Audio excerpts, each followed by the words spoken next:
The Cold War is possibly the most dangerous of all the wars, it being the war that almost sparked nuclear annihilation between two huge countries, Russia and the US. In the middle of the war, the threat of nuclear annihilation was at its peak because of the Cuban Missile Crisis, aka the 13 days in which the world held its breath.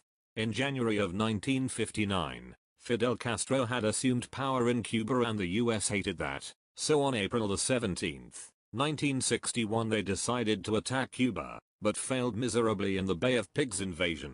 Russia saw this defeat as a way to put nuclear weapons in Cuba as a self-defense for attacks from the US. Also because the US had put some of their nuclear weapons in Turkey and Italy. So in July of 1962, the Russians made an agreement with Cuba and the missile launch sites started being built. A couple months later, the US found out about the missiles and they did not like what Russia was doing, but the Russians kept building anyways. Many US advisors wanted to drop bombs on Cuba, but Kennedy wanted to resolve the issue without using weapons. About a month of deciding passed and on the 22nd of October, Kennedy got the idea of putting a quarantine around Cuba to stop Russia's ships from entering Cuba. Russia and Cuba thought that it was an act of war because it was exactly like a naval blockade. However, the US still put it up anyways. That same day, Kennedy sent a letter to Khrushchev asking if they could maybe dismantle the missiles. 2 days later, Khrushchev then responded by sending ships to Cuba to attack the quarantine,